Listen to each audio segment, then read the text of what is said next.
her, she also then has 3 Terrans in the group, which makes it a piece of cake to practice for, because she's only got 1 race to practice for, so that's great.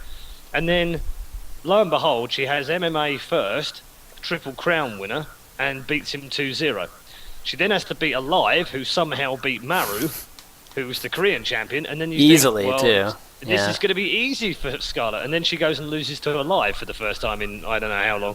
So that was weird. And then you then go, oh my god, she's now going to have to replay MMA if he beats Maru, which of course he doesn't. And then we've got Maru versus Scarlett. So then on paper you go, okay, so the games we now have are Naniwa versus Innovation and Scarlett versus Maru.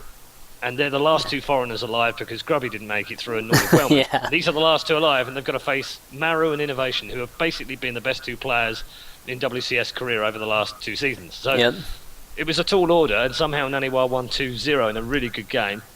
And then had to play Duck Duck, who he hadn't beaten, lost to him earlier on in the tournament, and lost to him in WCS Europe. So I was then thinking, oh my god, he's not going to get through that either, and somehow he does, and then Scarlett beats Maru 2-0. So for me, the story of those 2, the foreigners, if you like, going through and even making it to the quarterfinals was huge. And then you get Naniwa versus Jaedong, where Naniwa holds the record of beating him every single time they've played and always had this epic games with him.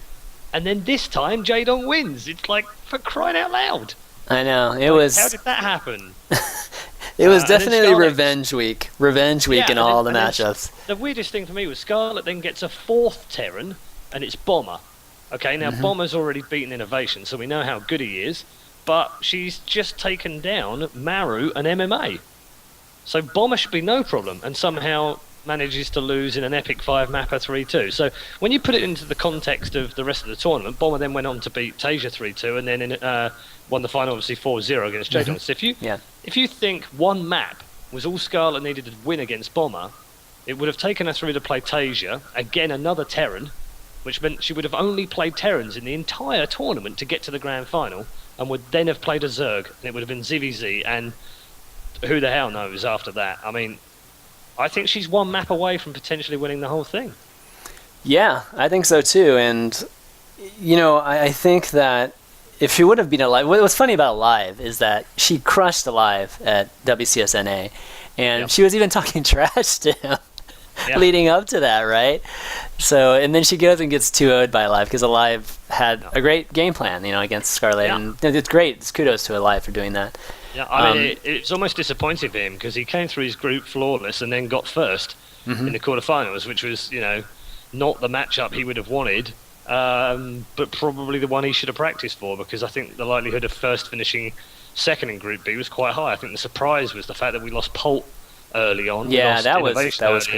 We lost Maru early on, and we lost MC early on. So, crap. But so the thing is, losing Polt, unfortunately, didn't draw any headlines. Losing Innovation and Maru at least drew headlines. It was really great for the tournament. Losing Polt was that was kind of unfortunate. But yeah, so if she would have been Alive, she would have been in the top half, and then we would have seen Jaedong Scarlett, which would have been pretty awesome too. So there were a lot of great storylines. The thing about Scarlett for me was, she ended up losing to Bomber, in the last game. She went to 5 or whatever, but for me, she's the best CBTer in the world right now. I mean, the way she played. I don't think you get any arguments from that right now either, because when you look at the way Jaedong's gone through to get to the final, it's a different run for him. He had 3 Protoss in his group where his Protoss play wasn't particularly good beforehand. He said it himself. So he was like Scully. He only had 1 matchup to practice, and that was Protoss, and he got through a group with 3 Protoss in, and then he played Naniwa, another Protoss, and then he played First, another Protoss. So he literally played 5 games of Protoss before getting to the final and losing to a Terran. So you're right. I think Scarlett had the other side of the draw. She had all Terrans. Yeah, and that's the nature of Starcraft too. It's hard to be good at all 3 matchups, and sometimes it's about how fortunate your draw is, and that's kind of what happened for both of them. But the thing about Scarlett, given that she's a foreigner, and a lot of us are always going to be rooting for the foreigners like Naniwa and Scarlett, and it's actually in general important to the tournaments and the viewership. I think when foreigners do well, definitely. is she proved something, at least to me. And I've been a fan of Scarlet's forever now, and a supporter, and all that good stuff. And the thing that I saw this past week was it was the biggest tournament. Wasn't she had her nerves like she always does, but she actually performed. And even when she lost, she performed at a super high level. And you can just compare Jaedong and Scarlet, those games against Bomber. And if you really, really looked into it, Jaedong, he would kind of get set back by Bomber strategies, and then he would never, he wasn't very resilient, which happens a lot, in that matchup. But the thing about Scarlet is she was resilient even when she was losing. And in fact, she turned one game around, which for me was the most telling thing in my eyes, that she's there, like she's right there now. And at least in that matchup, she can beat anybody. And she kind of proved it by being Maru just didn't play well, period. This past weekend. The funny thing is about that, when you look at the players that like Maru, like Innovation, they don't travel a huge amount. They haven't been to that many external events outside Korea, and it was a difficult. We did everything we could for the players to help them practice and prepare and what have you. But it's a difficult and a very different kind of atmosphere to play in. And if you're not used to it, I think it can probably be very disorientating. And I think you saw players like Jaedong, like Bomber, who do have plenty of overseas experience, shine in that kind of situation because they've experienced it before. And they don't have to think about it now. It's all brand new to some of the other guys. So I think that shouldn't be underestimated. I think that may have played its part. There's a lot to be said about that aspect of pro gaming. The experience of traveling and all the jet lag and getting your body and your mind accustomed to that. I mean, we've talked about it with other people on some of my other shows before, and that's a huge underrated thing. And I think we saw with Maru. Maru just got destroyed in a lot of that Alive versus Maru. That series, it was terrible. I mean, it was. Alive played well, but probably the most one-sided game we could have seen. Yeah, no, I mean, Alive played well, but I think it was more Maru played really awful. Yep. So, yes. Anyways, it's a great opportunity for Scarlet, and for me, it was really, really telling. Naniwal, I feel like has been in that spot like pretty consistently lately. So, I kind of expect that of Johan. Just, he's going to have that breakthrough soon. It's interesting, isn't it? Because they're the two people of all of the players that were here that have spent the most recent time in Korea playing. Yeah. And I think there's a lot to be said for that. They've both come back stronger players, having had that experience, which is great. The downside to it is that, of course, we now lose Scarlet for pretty much the rest of the year. I know, gosh. It's just, the timing of it.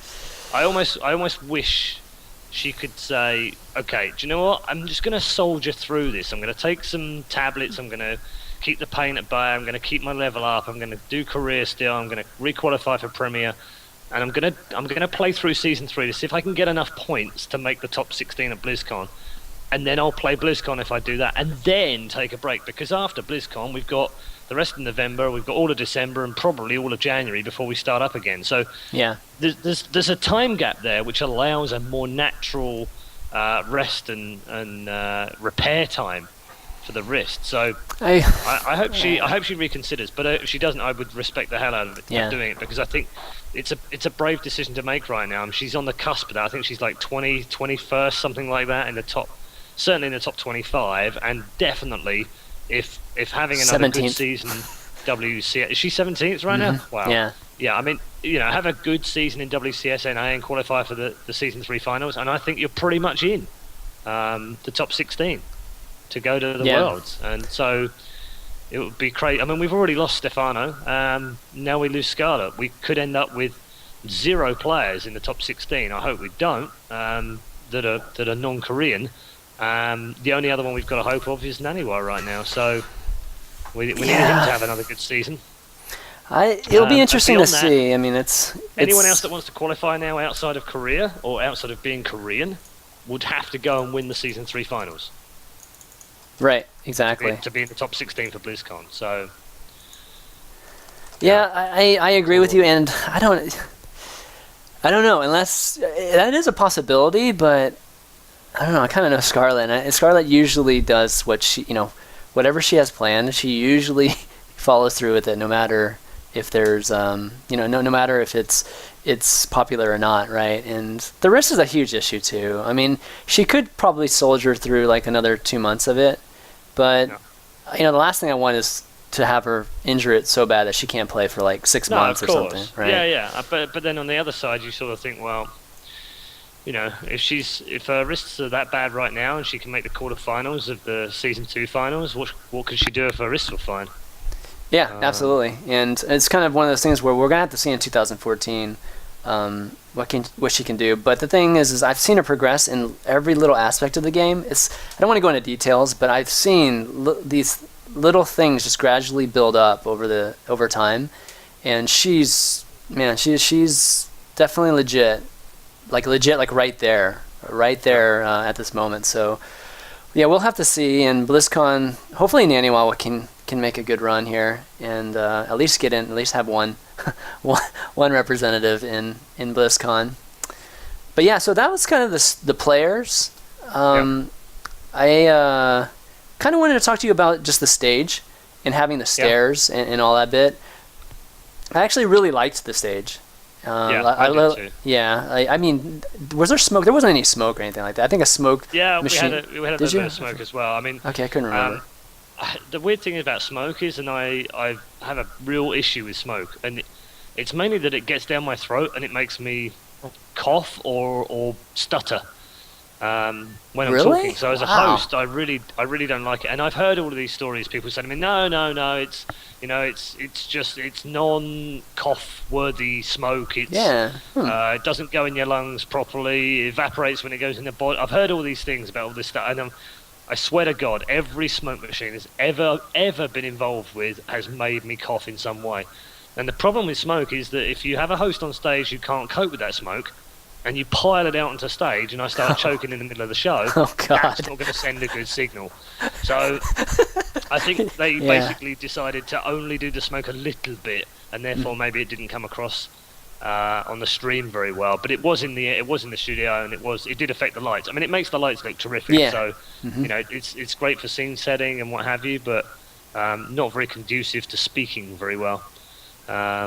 So yeah, I think it was definitely there. I saw it there being pumped out at some point. Yeah. But yeah, the stairs was the brainchild of our executive producer, Mr. Simon Aisha. It was his idea to do that, and it was a fantastic idea. It really lent itself. It made it a bit more grander. The players obviously coming down makes it all a bit more epic. We were able to do things out on the stage which we couldn't do in the limitations of a TV studio.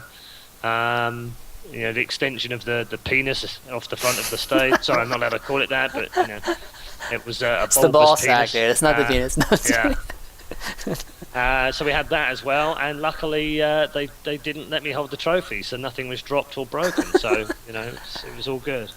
Yeah, the trophy was nice and slick. John, did you check out the trophy or the stream at all that day? I tried to check out some of it, but like I said, I'm actually banned from Twitch at my company. So what? Oh, that's crazy. Yeah, don't ask. It's a long story. The trophy was basically it's like the number or the Roman numeral 2 almost. Yeah, it was. That's all it was. It's like metal. It was metal, right? Yeah.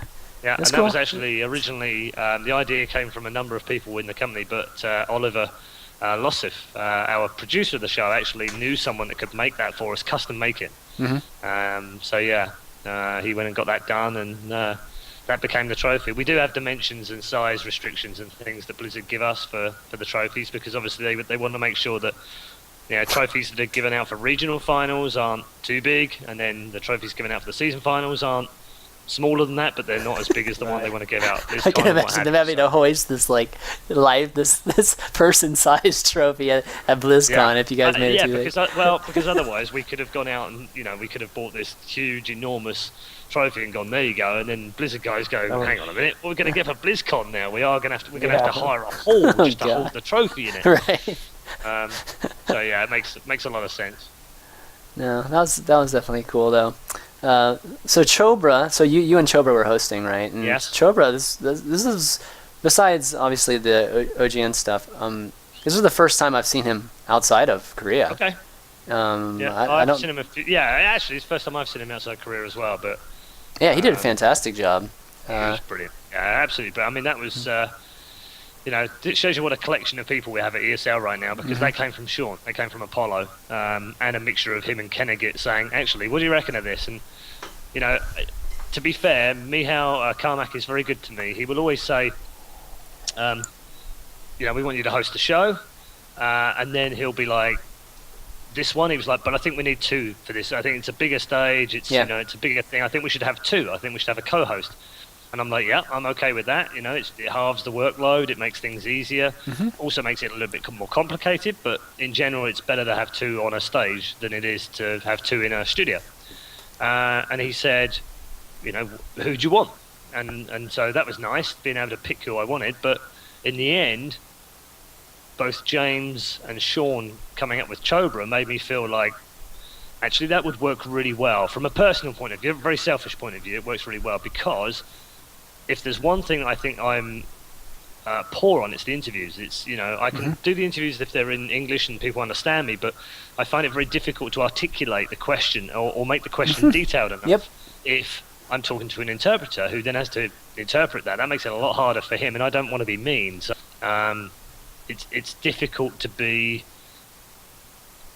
good at interviews when it has to be, translated and then answered. Translated. Absolutely agree, man. It ruins the flow of the show. It takes a lot of time to do that. So having Will there to do that and do it so eloquently and so passionately as he does was amazing for me. And the guy is ridiculously gifted. When he sat with the Marine and Go Rush at one point, and I think Go Rush was going on about something or other, and he was going on and on and on and on and on and on and on, and I was sat there going, oh my God, how is he going to possibly translate all of this? This is ridiculous. Please shut up. And he went on for another minute before he shut up. And then Will's just like, well, he says this and that, and Will then speaks for like a minute and a half, and I'm like, holy crap, how did he get all of that? And he makes it, more interesting. He humanizes the guys when perhaps their, demeanor and their career makes them feel like they're a bit staid. So yeah, he did a phenomenal job all 3 days. It was great working with him. He's a really nice guy as well. Not fake at all. He's very human, very down to earth. I'd love to be able to work with him again on something, because it was really enjoyable, really fun. As it was with all the commentators. The commentator team we had, I thought, was fantastic. We had a real mix of casters. We had the experience. We had analytical casters. We had casters that just have boundless enthusiasm, and when you mix it all up and then you put them on the stage, I think every single one of them delivered phenomenal stuff all weekend. So from the production side, the production goes behind the stage, and all the people that worked on the front of the stage, I think it wasn't flawless by any means. There were some small things that we could improve on, absolutely. But overall, I'm very happy with it. Yeah, I mean, overall, it started really with Smix at DreamHack, when they experiment with basically a host or co-host that is actually a translator also. And I think that is a necessity at every tournament, every StarCraft 2 tournament now, because, like you said, it just removes that layer of the translator, which has always been... Makes it all smoother. Yeah, it's always been impersonal for me. And that's one of the reasons I never had a Korean player outside of Violet on Pro Corners, because I just didn't feel like it worked. Because it's much harder. I mean, having said that, with all due respect, I mean, it's not the Koreans' fault either. They don't speak English. Their fault. And it's more that it's my fault for not speaking Korean as well. So, it goes both ways. And there are several Koreans who are very good at it, actually, even in their own language.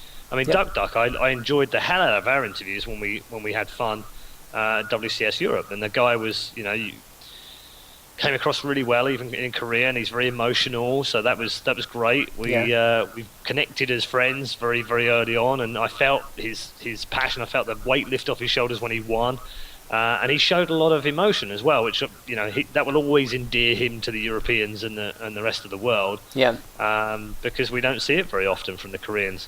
Polt speaks bloody good English. I've had lots of conversations with him, and he's fun.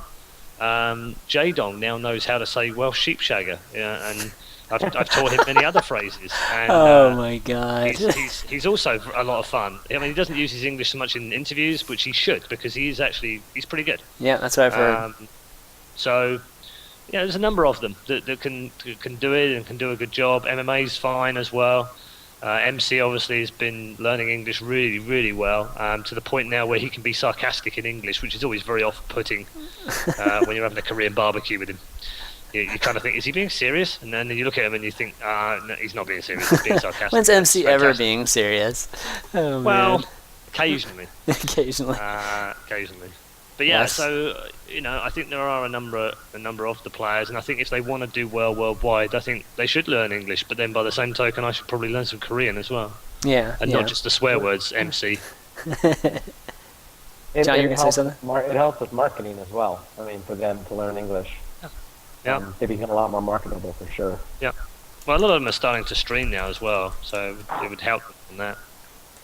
Yeah, that's true. Well, I mean, a lot of them don't talk though. When they stream. Like watching Flash the other night, right? I mean, Flash didn't say a word. I mean, for the most part, whenever I was watching him. But so getting to the casting, that you mentioned the casters, I actually thought the casting was some of the best I've seen all year at the event. I mean, that Tasia Innovation Series, I think it was Dan and James, the Calaris and Artosis. I think that was some of the best casting I've seen in a long time, and we've seen some good casting along the way, but that was really good. Yeah, I wouldn't take anything away from them. I think and I'm sure these guys would agree with me, the commentary is only ever as good as the games are. Mm-hmm. So you have to be lucky, and you have to have great games. If you don't have great games, you don't get great commentary. It's as simple as that.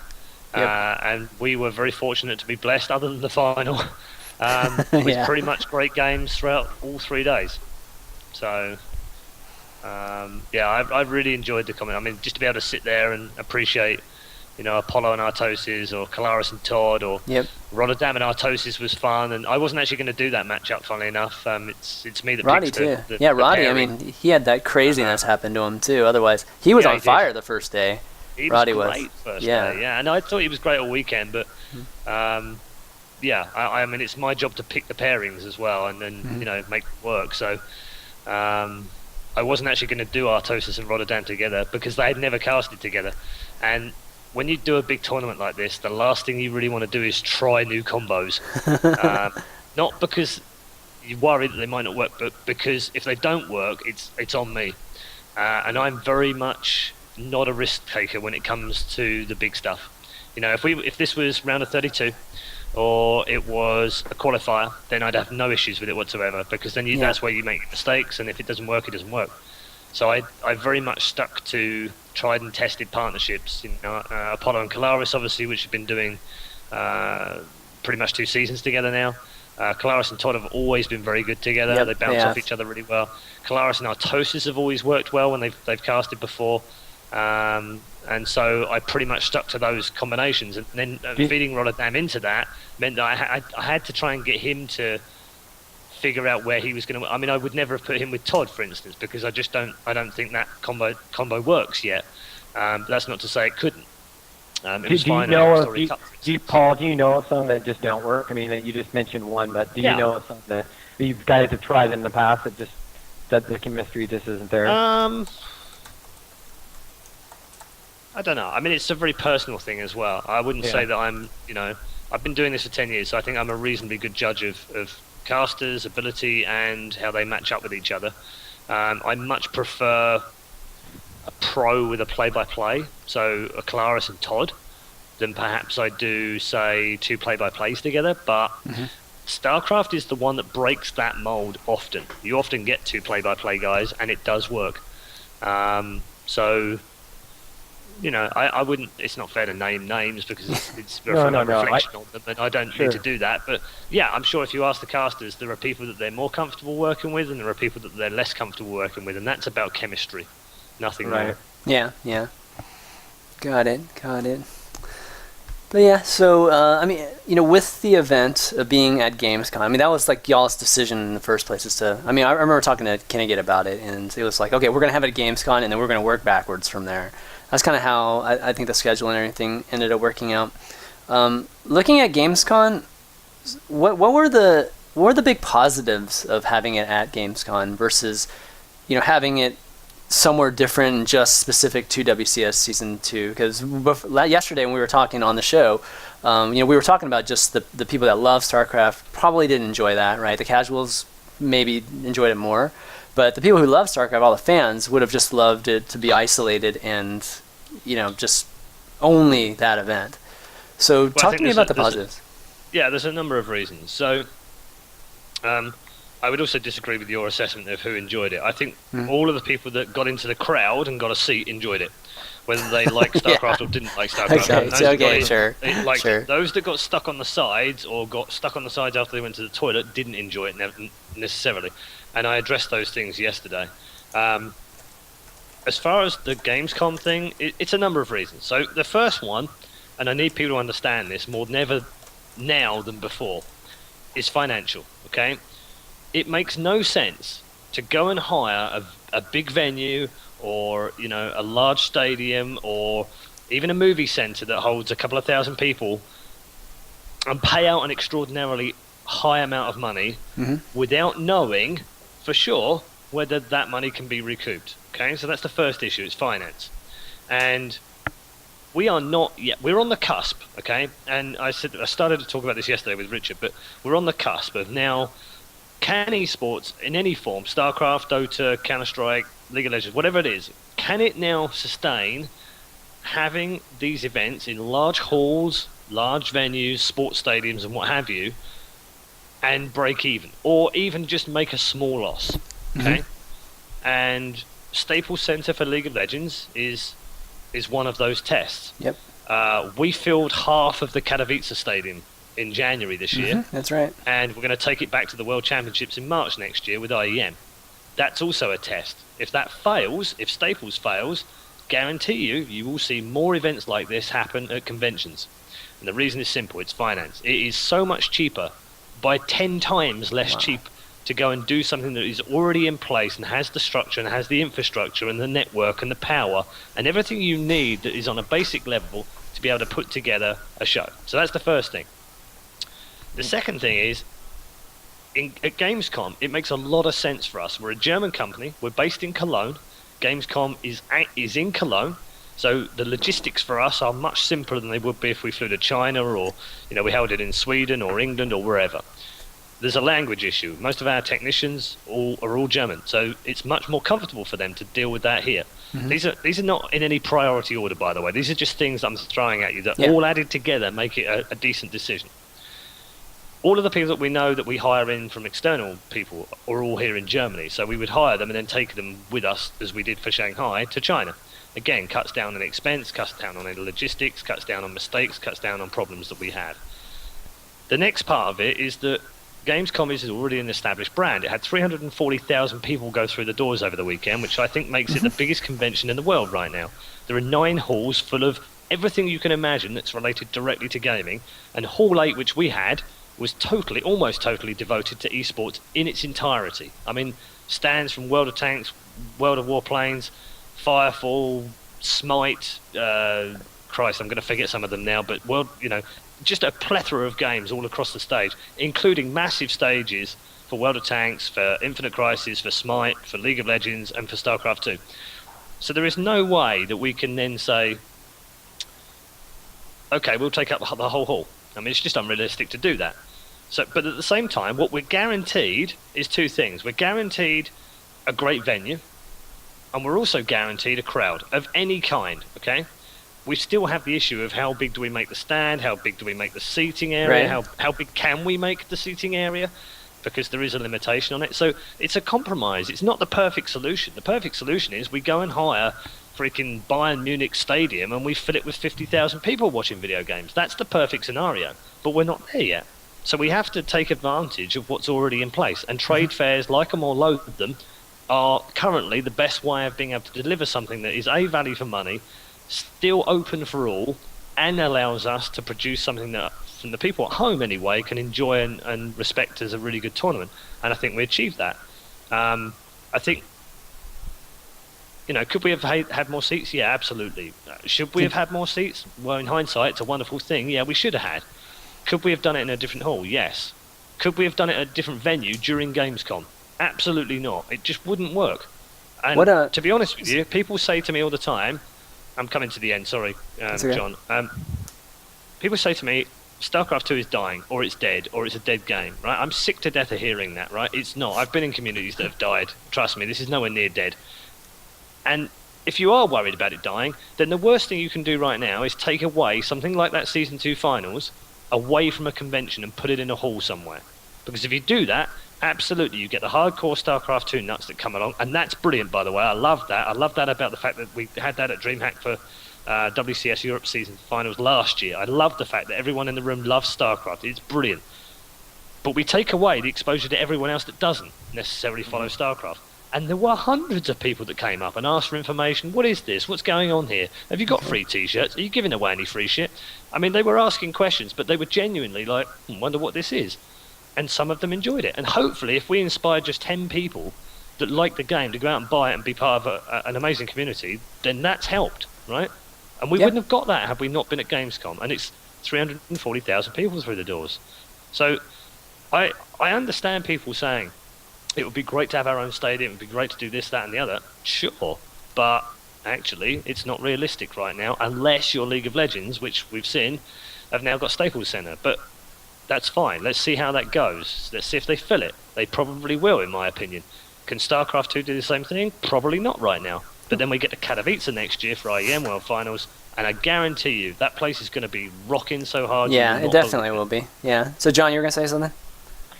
Well, I was going to mention, what he's talking about with GamesCom and the importance of it, basically it's an opportunity to reach out and grab people that don't necessarily even know about esports. So for me, I've always thought that's awesome. People have complained in the past about the IEMs being at Comic-Con and things like that, and that is slightly a different demographic. But the people that are going to watch StarCraft are already going to be there. The idea really is to reach out and find new people. And that's a perfect opportunity to do so. Well, what I was going to ask was, you were talking earlier about, the Staples Center is kind of like a test. But I didn't hear much mention of mid-sized centers. And I don't know if that's something that is in Europe, but, in the United States, just down the road from me, we have a huge center called the Quest Center, actually, or the TD Ameritrade Center or something like that. But it's a huge center, and then you have the mid-sized ones that might hold, I don't know, sure. 8,000 people. Yeah, I'm not saying that we shouldn't, John. I'm just saying that right now we're on the cusp. Same issue, yeah. And when you think about where we've come from, esports, 10 years ago, if we had a LAN, then that was cool, and we used to run it. We used to run esports tournaments as part of the LAN. iSeries still does that right now. Still has their LAN, their BYOC, 3,000 people, and they still have a stage where the tournaments are played, their finals are played on it. And that's pretty much how this all started. But, we went from doing it in a LAN BYOC for a few quid, then it kind of progressed, and people thought, hang on a minute, we could probably do this on a TV show or a stage or something. That's how it started. We then had people start to branch out a bit more and do it at trade fairs, and that seemed to be as far as we could go with the money that we had in esports. Now we're getting to the point where we can actually go out and do it. And people have done it in the past. I'm not saying they haven't. But it does take an incredible amount of money, and it's a massive risk to go and hire somewhere if you haven't got, the ability to get people in. People say, well, DreamHack did it last year with WCS Europe Finals. True, but that place holds 22,000 people, and we didn't have 22,000 people in there, and we used half the room. And most of the people downstairs filled the floor, and we filled a couple of the tiers. Brilliant that we managed to get 4,000 people in there, but it's still not 16, 20,000. So, This is going to take time to get there, and Katowice is a good opportunity next year for IEM to move away from that kind of model, and the same with Staples Center for League of Legends, and actually with Red Bull also in New York, who've hired a movie center, not just any old movie center. That's crazy. A decent sized place, which I think can hold 1,500 people in seats. I like that you're calling some of this a test, because really that's what it is, and people need to hear that it is. so that when it doesn't, if it doesn't fill. The last thing we want to hear is all this, well, esports is dead, it's never going to work, and that's just not the case. These sorts of things, very similar to what Sundance did with the pay-per-view kind of stuff, it really is an opportunity to kind of gauge where we're at in our industry, and then if we're not there yet, we just step back a little bit and we find ways to get to that point. But you know what's going to happen. Obviously, if something doesn't fill up, people are going to complain and say Starcraft is dead and esports is dying, things like that. I think it's very difficult for anyone who isn't actually involved in the running or the making of a big tournament to understand the complexities and the money involved. And I don't blame you for that. I didn't know it before I started working with the ESL this year. But it's an incredible amount of money to hire these places, and most of them, I don't think I'm out of turn in saying, are done through deals. So, Katowice, the city wanted to have high-tech, piece in their city that would be able to come there and make people sit up and take notice of their city. Yep. So IEM partnered with Katowice, the city. The mayor came along, or the president of Katowice came along, and we did a deal so that we could use this Spodek Arena, which is absolutely phenomenal, by the way. It's where Justin Bieber's played, it's where the Rolling Stones have played. It's an incredible arena, and I'm pretty sure it's probably the same for DreamHack when they hired the Ericsson Globe last year. It's they've had to have done some kind of deal to use it, because there's no way you can afford to buy these places for a weekend. And it's not just a weekend either. It's not just a Saturday and a Sunday. It's coming in on a Monday and loading in on a Tuesday and building stages on a Wednesday and prepping everything on a Thursday and practicing and then going live on a Friday. So, and it's by the hour too. If you go over, if you go over, I mean, at QuakeCon it was $50,000 to go over by 1 hour. Or by 1 minute. If you went over by 1 minute, we were considered in the next hour, it's $50,000 to rent the stadium area that they had the finals at. I mean, that's just ungodly. So is our using conventions the best thing? No. Are they the best compromise? Yes. Right now they are. And the alternative is that we don't hold something at all and we just do it all online. Yeah, I mean, when you say it's like affording it, I mean, let's not mix words. I mean, these organizations are losing money on these events. I mean, these events cost a lot of money to run, so it's really just the amount of money you lose per event. Being smart about your money. So, I mean, Riot doing it at Staples, that's cost a lot. They're not making money off that. I mean, maybe not off that, but they'll make it indirectly. I mean, they're an esports company that have got a great model. So, lots of people are taking a look at that, but they've done well for themselves. So let's not begrudge them that. I think the difference is if we only have to look at the huge amount of companies who have gone under in esports over the last 15 years to know that we need to learn some lessons, and if we don't learn those lessons, if we do go too far and we do try and do too much too quickly, then we're going to fail. And I don't want us to fail, either at ESL or Red Bull or League of Legends or anyone. I don't want anyone to fail that's currently putting money in right now, but it's not making anyone any money either. Right. If I wanted to earn money, I wouldn't be doing the job I'm doing right now, that's for sure. Have you guys thought about doing anything similar to what Valve's done with the Compendium? Obviously, the Compendium had a lot of things that were integrated into the game, but I could still see the same model being done external to the game. Oh, hello? John, you still there? Yeah, I'm still here. Oh, I can't hear Paul anymore. Paul, your mic's gone. You can't hear me? Yeah, there you go. Yeah. There was a piece on Reddit today actually that really? caught my eye. Just see if I can find it. Because I think again, the Compendium, I feel like it doesn't have to be integrated into the game. I mean, it could be. Yeah, it says a lot of people could do it. I'll link it as well in the channel, but it says if Blizzard would release a package that you could buy to increase the BlizzCon WCS prize pool, would you buy it? Yeah, I saw that. And there's a lot of comments in there. I mean, the best one is at the top. Brew Ball sound pack, $15 or $5 per race to change the sound effects and music to their Brew Ball counterparts. Portion goes to the WCS prize pool. It's the biggest upvoted idea. I mean, little things like that, sure. I mean, I would love to see that. I have no information about whether Blizzard are even considering stuff like that. That's not been part of any discussions we've had. Forget that, though. I mean, just stuff that you can provide. It seems like the community actually want to do that. They want to contribute. I mean, look at the success of TI3 raising the cash. I think it went from something like 1.6 to 2.4 million, just on the basis of the Compendium. A little bit more, actually. It's more than that, but yeah. It may have been more than that, but a lot of money, and it came from the community. I think that is absolutely fantastic, and I firmly believe, having been involved with Starcraft now for over a year, that this community rocks hard when it comes to stuff like that, and I think absolutely they would support something like that. So It's a way to help you guys pay for the thing too. I mean, the TI3 was potentially all paid for by the compendium sales. The funny thing is, Valve have just started doing something for CS:GO now as well, which is even more interesting when you think that CS:GO isn't part of the international. But they've done it in such a way that some of the money is going to go to esports tournaments, which means that anyone that runs a CS:GO tournament presumably can apply to Riot for some cash, which is great. Wow, it's just going to a pot somewhere that can be distributed? Wow. Goes into an esports. Yeah. That's cool. League of Legends, Riot had done that originally too. They had set aside $100,000 for smaller tournaments. They took that away at the beginning, about the middle of this year. They've also sold badges for the clans, for the teams that they've had a percentage of the money from. So it depends whether you want to benefit the. I mean, LCS is very much, it's not closed off, but it's an enclosed kind of space for a period of time, and they want their teams to benefit from that while they're in it. So that makes more sense, I think, for them.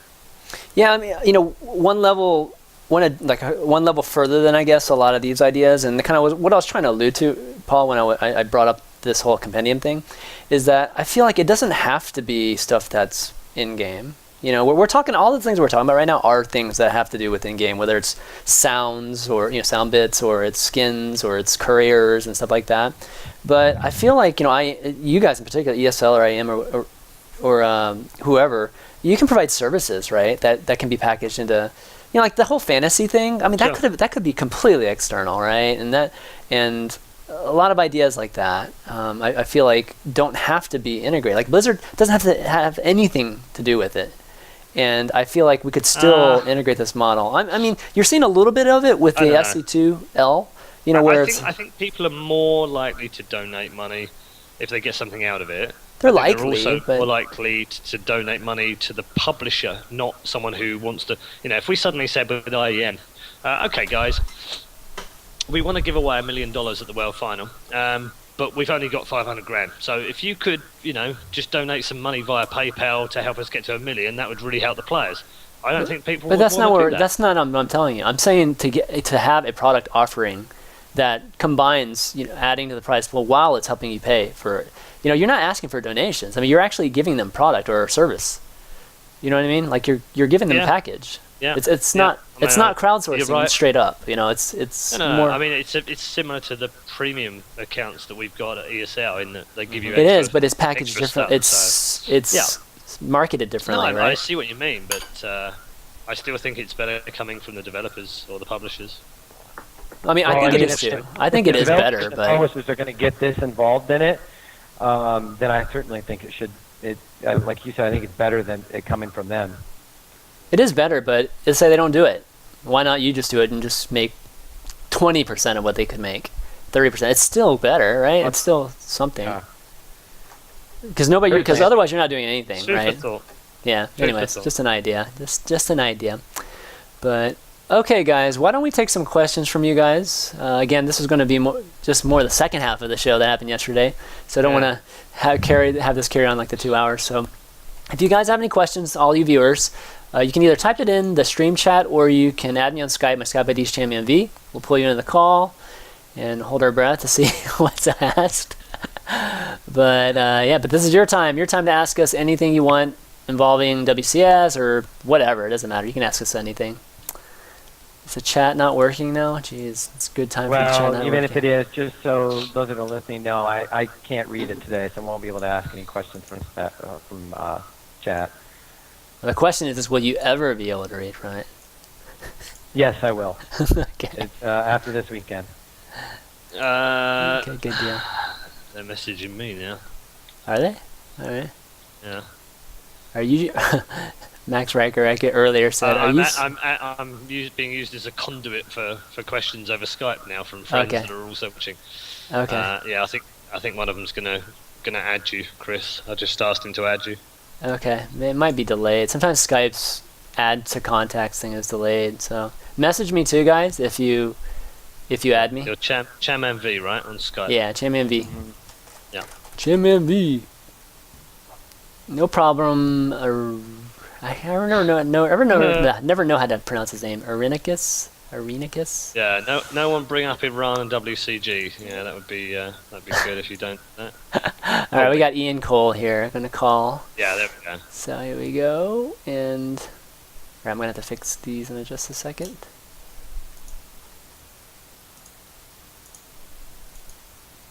See what he says. Yeah. Hang on, before he comes on, I predict that his surname will be Cole.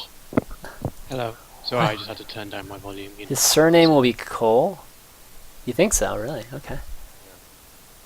Hello. Hey, what's up? Hello. So what is your name, exactly? Ian Cole.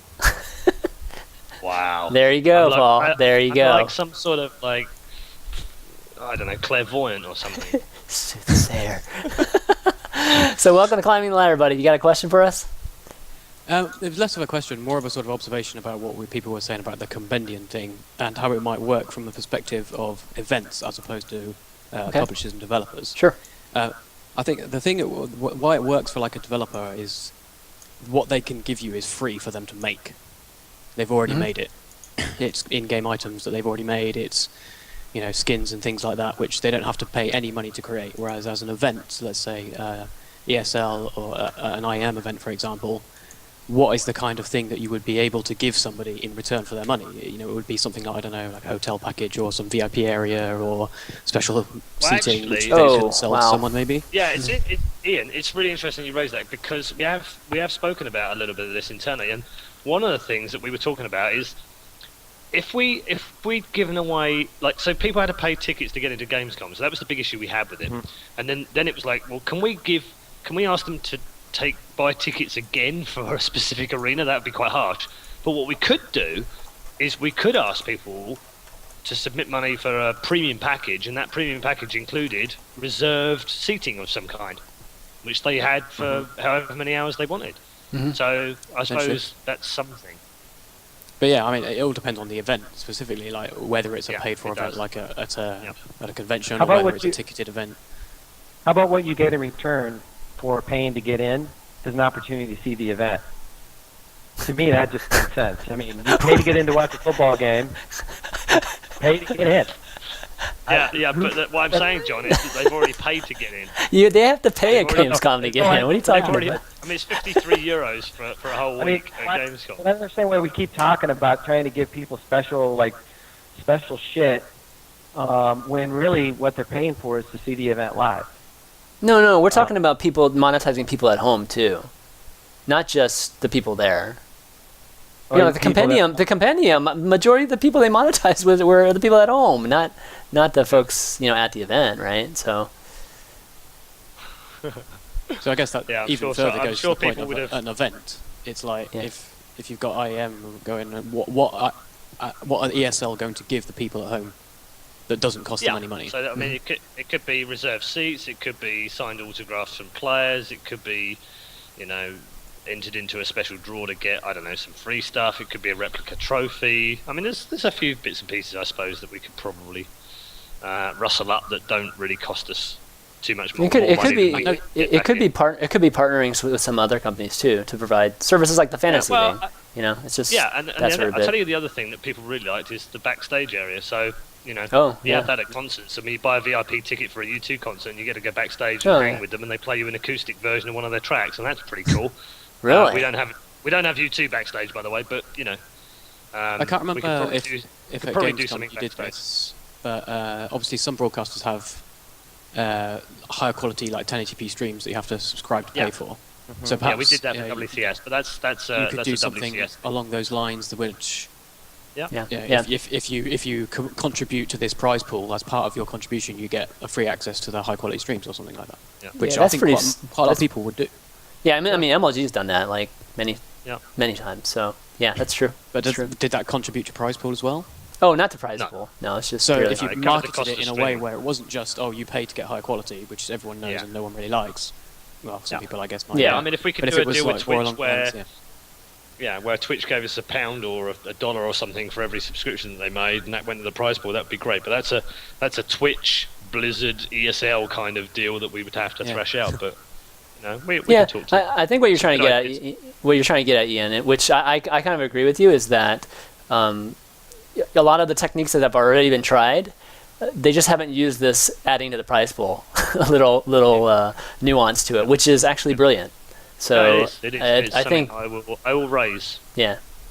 But yeah, okay. and the other main point, sorry, just as well as that, is about the cost of it. Obviously, for a developer to give you free skins, it doesn't cost them anything. That's so if you right. can find something that doesn't actually cost you anything to give away, then obviously your quid's in.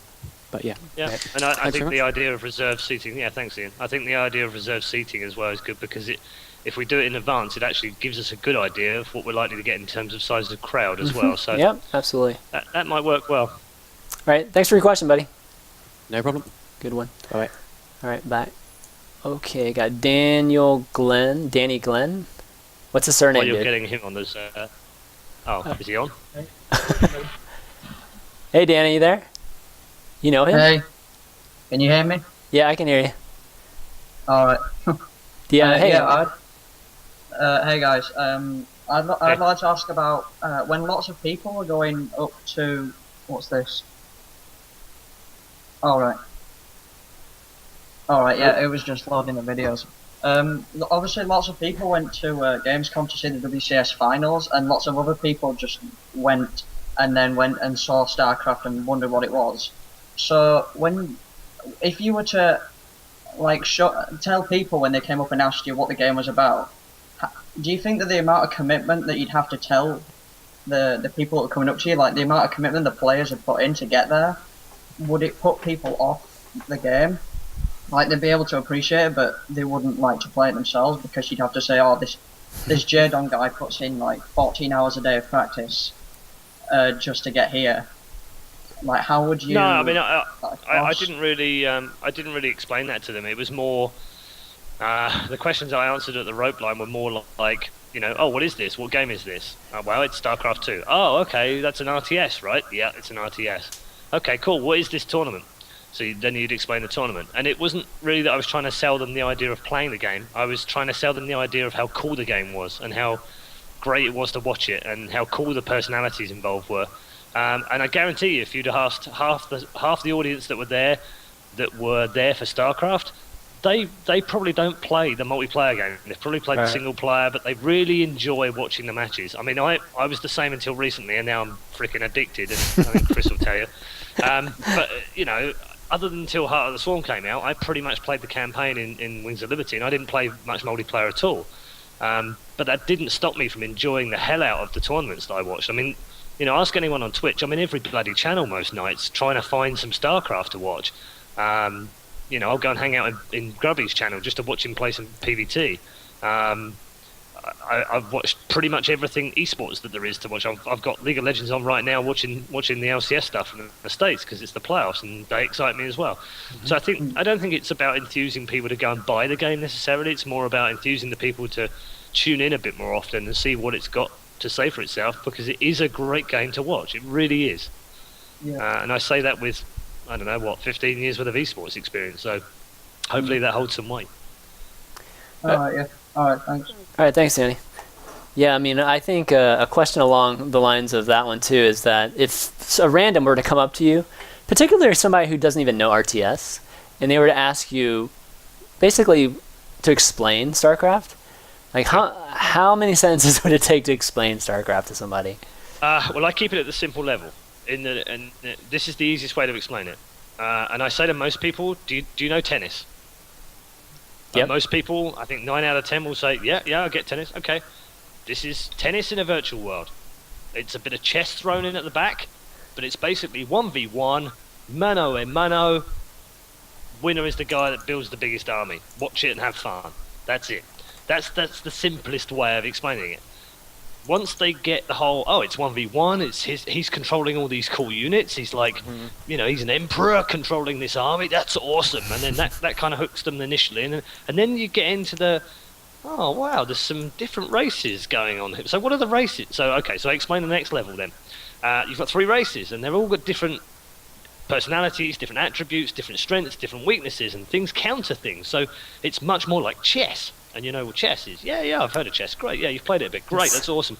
So if I do this move, then he sees that and he goes, so I need to move my rook out. That's what I need to do. So it's a bit like that. Only they can't see the whole board, which is the kind of cool stuff. So they have to send stuff out to find out what's on the board, right?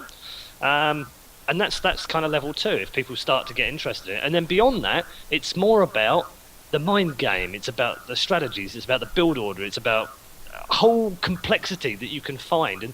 And as human beings, we're very inquisitive. So Starcraft by nature is great for us because it starts off literally like, it's 1v1, it's fairly straightforward, I get it, this guy's got a bigger army, this guy's got a small army, this guy's crushed him, he wins, get it, brilliant.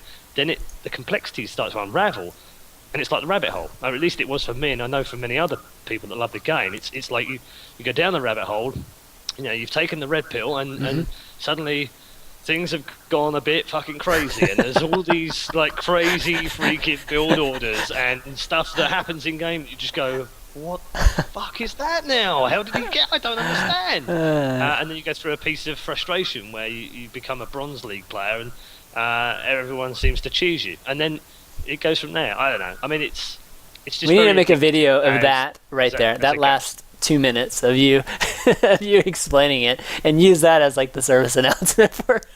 If you want to explain it to somebody, watch this video of ReDeYe. All right, we got Colin Johnson. Colin Johnston. No, it's because I've been in that situation. It's like I have to explain StarCraft. How the hell do I explain StarCraft to you, man? It's actually pretty easy. I mean, yeah. I mean, it's not as easy as some games, but I think it's probably easier than League of Legends of Dota, for instance. Colin, what's up, man? Hey guys, how you going? Hey. Doing well. Got a question? Yeah, I do. So, my question was around the GamesCom and, going to other halls and stuff. So, I'll just ask the question and then also pose a hypothetical just to help answer it. So, the question is, does ESL value the live viewer or the online viewer more, right? So the hypothetical is, if you're putting Gamescom on exactly the same again, and you had an extra $10,000, would you be spending it on trying to attract 10% more viewers live, or 10% more viewers online?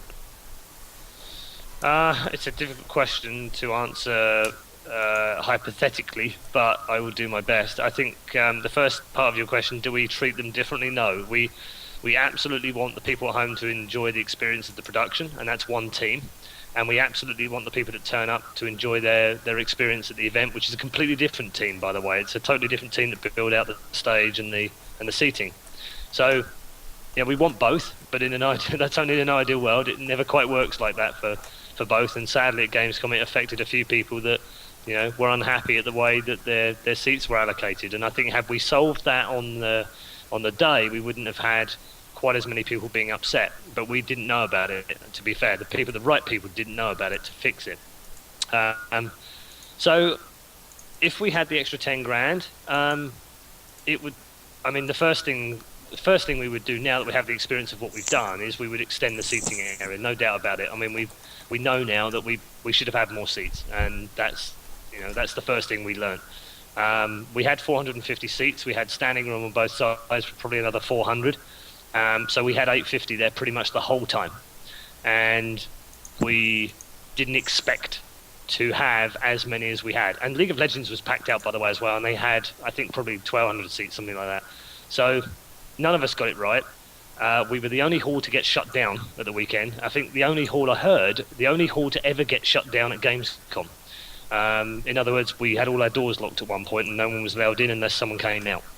So we had a lot of people in that hall, and we'll learn from it. And that's all I can really tell you. As for the 10 grand, I personally would spend it probably on both. I'd probably want another jib or another couple of commentators and a load more production cameras, but I would also want to extend the seating. So probably a bit of both. Okay. I suppose the reason for my question was that I just felt that the seating issue was like an issue that came out of the weekend, yet maybe in the context of the whole thing is like such a tiny minor issue, right? That I feel that. Yeah, I mean it is, but it's still important. Oh, okay. I just thought that if you did it all again, that you'd probably still keep that the same and put money into the online. I don't know. But no, I mean we've already started discussing next year. Do we go back? Don't we go back? If we go back, could we have another hall? Could we have more room? I think this year we had something like 8,000 square meters inside, which is it's pretty huge anyway. Did you book that space? Did you book that space before you guys knew about WCS? Right. Yeah. Okay. Yeah. You were going to be there regardless. I mean. Yeah. I mean, it was done. Yeah. Next year we're looking at maybe we look at another hall. There's another hall that does 13,000 square meters, so maybe that's what we take up next year, and we do things even bigger. I don't know. I mean, it's a long way off next year. We don't even know what we're going to do there. Last year we did an IEM at Gamescom. This year we didn't do IEM at Gamescom. So, yeah, I don't know. We'll see. Okay. Thanks for your question, Colin. good. Thanks, Colin. All right. Take care. All right. T minus. There was a question in the chat actually I'd like to answer if I may. Just because he was the first. Cody said there's a lot of speculation going around with WCS getting region locked in the future, whether residential or birthplace. Have ESL thought about making any changes if this region lock happens, or is it too uncertain that you have thought about it or haven't thought about it? I guess he means. This is partly down to the confusion between what happens with Blizzard and what happens with the regional partners. So a subject like region locking, certainly we'd be asked for our input on it, but the ultimate decision is Blizzard's because it would affect all three regions. So it's not something that Europe could take out of their hands and say, nope, sorry, we're region locking Europe, and Korea do whatever they want and America do whatever. It's not going to happen like that. It's going to be Blizzard making a decision for all three regions that is the best compromise of all the different things that are going on for WCS. I don't know whether they're going to change it. It is being talked about. We have been asked for some comments, and that's all I can tell you. There is no easy fix for region locking or not region locking. I think you all know the issues, you all know the arguments. I'm neither for or against it because there are positives and negatives for both ways of doing it.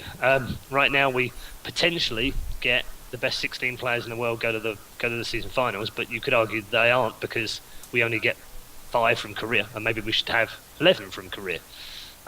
So that's one issue with the problem we've already got. The other one is that, and this is the majority of people, don't like the amount of Koreans in each of the other regions. And I understand that because it dents the amount of people that can qualify from those regions who are from those regions, and therefore potentially drags that region down. But I would disagree in that it probably raises the level of play up because you have to play better. The trouble with that is that we've seen the likes of Scarlet and Naniwa. The only way they can get better is to go to Korea, and they can't do that if they're locked into a different region. So there's a lot of issues that Blizzard are aware of, and there's some clever, smart people going to work on it, and I'm pretty sure that they'll come up with an alternative to it if indeed they do change anything for next year, because nothing as far as I know is certain yet. Yeah, I kind of feel the same way. I mean, there's a lot of different issues, and I know they're asking a lot of people to right now too. So hopefully we'll see something. Oh, dude, we got barbarians at the door again. Okay, we have a question from T minus also. ReDeYe said a while ago that teams and players did not use social media or marketing very efficiently. My question is, has that changed much for the better as of late, and is WCS firing on all cylinders in that respect, or that aspect? So first question, yes, I think players have switched on to social media more. I think some of the top teams have definitely switched on to it more. There's still too much purchasing of followers on Twitter and still too many buying of likes on Facebook for my liking. I'm pretty sure if you go and look at any of the top teams on Facebook still, their favourite countries are probably, favourite cities are probably a mixture of Bangladesh, Taipei, Mexico City, Chengdu, Istanbul. They're probably you probably go and find those are their favoured cities on almost all of their pages, and I guarantee you that that's probably because they've gone out and done something that's not quite fair in the game of things. I understand why they want to do it. They want to make themselves look bigger, but it doesn't actually work. And there's been a lot of buying of followers on Twitter from a number of personalities in esports recently. So it is getting better. Their usage is definitely getting better, but I still think there's some questionable social media going on. As for WCS, I think the guys that control at Starcraft do a pretty decent job of making sure that people are understanding what's going on at tournaments and what updates are going on. So I don't think they do a bad job at all. And the same with their Facebook page. And with WCS, you have to remember it is Blizzard controlling WCS. Activity in #WCS is monitored, and it's been very good. It's been trending on the national level pretty consistently now for the last few months. So yeah, I think overall it's getting better. I think we're early adopters, but we're also early abusers. That hasn't really changed too much. I always keep forgetting to I used to do it pretty religiously every week, but guys, join the Google Plus StarCraft community page. It's a page on Google that's dedicated to StarCraft, and the people that are on it are actually really great. I mean, they post a lot. Yeah. And we kind of capped off at about, I don't know, 4,500 or something like that, and I haven't been promoting it since. So guys, just keep, spread the word and join that, because it's just another great place, just like Reddit or TL. I think that's the thing, else. isn't it? There are almost too many places. You've got Starcraft on Reddit, you've got Team Liquid, you've got Gossip Gamers, you've got other sites that do great content, and then you've Liquipedia, and then there's Google Plus, and then there's Reddit, and then there's Twitter, and then there's Facebook. There's just so many places, and I think there's a finite amount of time in the day to be able to interact with everything. So very true. Yeah, as long as you're covering Twitter and Facebook is the main one, and if you're caring about links and community, then Google Plus is pretty decent for that as well. So I agree. John, you got anything else? We can wrap after that. Me personally? No. Yeah. Nothing? Okay. So why don't we wrap? And Paul and John, appreciate you guys spending a good hour and 15 minutes today to finish out the show, because I don't know, I just can't leave a show incomplete, that's for sure. It just felt so bad for me yesterday. I was just like, oh my god, what do I do? This is crazy. So I really appreciate you guys coming back and helping me finish out the show. And obviously still big props out to James and Richard for yesterday too. We didn't get a chance to wrap yesterday, so big shout out to them too. But Paul, you got any thank yous or shout outs or anything you want to say to the fans? Thanks to you guys for having me on as ever. Always nice to be on with you too. There's I'm just going to answer it. Wasn't ReDeYe accused of buying Twitter followers a few weeks ago? No, I've never been accused of buying it, and if I wanted to buy it, I could go out and find 50,000 for about $20 right now. Exactly. It's so cheap to buy Twitter. Hey, Paul, message me after this, will you, on Skype? But I did call out someone a few weeks ago for buying 50,000 followers on Twitter, and he knows who he is. A few weeks ago or a week ago? A certain host in the US. I saw that tweet, yeah. So who suddenly jumped 50,000 and admitted it. I mean, he was fair enough. It was sudden too? I didn't even know it was sudden. I didn't really. I see. Literally overnight. Anyway, thank you. So thanks for having me on. Thanks to everyone at ESL. It's fantastic working with such a bunch of smart people and delivering all these crazy events. I think when you look back a year ago to where ESL were, what they were thought about, we had money issues in terms of paying out prize money, and some of the things that we were delivering weren't perhaps as good as they could have been. I think when you look a year on and where we've come from in specifically the last 12 months, we're up to date with our prize money and have been for now 6 months. It's still not long enough, and we still need plenty more time to be keeping that up to date, but it's a good start. And we've delivered some fantastic tournaments over the last 6 months or so. So I'm really proud of the people I work with, really thankful that I get to work with them every day. Just all the commentators in the office as well keep kicking ass everywhere. We've got Jason over at PAX right now. Shox is hosting PAX. Joe's getting ready to go out to the States for LCS finals. Lauren's kicking ass and taking names in CS and Firefall in the office. Yeah, she is. James and Apollo are just rocking the Starcraft right now, so I've got a really great commentators team. And everyone that's tuned in to Starcraft over the weekend and all the other tournaments that they do, continue to do so and continue to be a great community. It's fab being at least a little bit of it. Excellent. John? Shout outs for me. Just for you guys, for the guys yesterday, I feel bad. I mean, I wasn't able to get back on, period, so I wouldn't have been able to finish it. But awesome that they got through it and didn't give us too much shit for it. I couldn't even get online, so they couldn't give me shit for it anyways. They may be holding out still. Let's see. Shout out to just esports in general, I guess. It's awesome to know that, you know, after so many years of doing this, there are a lot of opportunities out there for people to get involved. Maybe not so much for an old guy who can't move, but for a lot of you people that are watching, there are a lot of opportunities out there. Trust me. I mean, if you're able to move someplace and start working someplace, there are a lot of opportunities. So just shout out to esports in general, I guess, right now. Yep, good stuff. Awesome. And for me, just a big shout out to all you guys that came and, you know, watched the show today, and just viewers coming back to watch the second half. And one thing was pretty clear yesterday, and sometimes I overlook it, or I don't want to say I take it for granted or anything, but it was definitely very obvious yesterday how many people, you know, really, really love the show, and really, you know, it's really part of your daily routine is to listen to the audio on the way to work the next day, because we had issues. It just all my normal process obviously didn't finish, or, you know, my audio didn't come out and all that stuff. So it's really, really cool to see that, and it's always good to see that the show has, you know, an effect on the community and that sort of bit.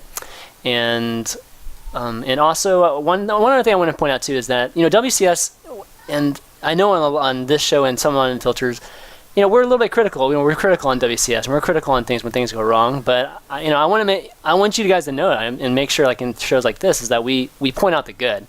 And whenever good things happen, I mean, I go nuts over the good things on Twitter. I mean, my Twitter followers probably get annoyed as shit from me whenever the tournaments are going on, because I just don't care. I just go nuts about praising everybody. It's the same for me, Chris, as well. Yeah. I mean, you know, I can bitch like a mother about stuff when it's gone wrong.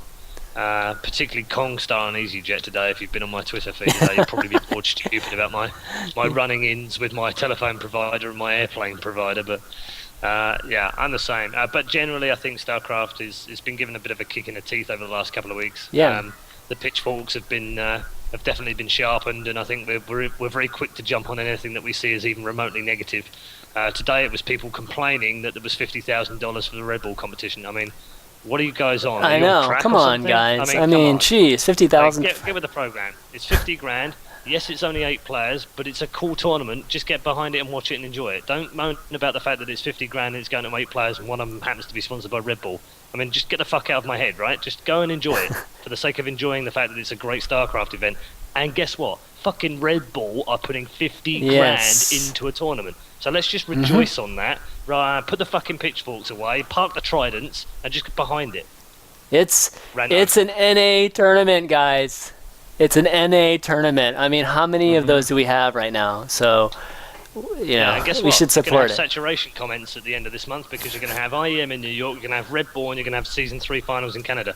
Guarantee you, by the 1st of November, there'll be a fucking thread on Reddit that says, NA, oversaturated tournament. Oversaturated tournament. Oh my god, that will be the day. We'll have to cite this. We'll have to cite this episode whenever that happens. But anyways, yeah. So big shout out to all you guys, all you esports fans, StarCraft 2 fans out there, and Hearthstone fans, because I'm gonna be continuing to play some tonight. So hopefully you guys can check it out. But if you want to check out the VODs, the VOD for Part 1's already up on youtube.com/ChanmanV. You can check that out. But I'll upload this VOD immediately after, and the audio will be available too, guys. So that will be. I don't know how we're gonna just append those, but just take it easy if it doesn't transition smoothly between the two. But okay, so for ReDeYe, John Clark, and myself, ChanmanV, we will see you next week. Peace.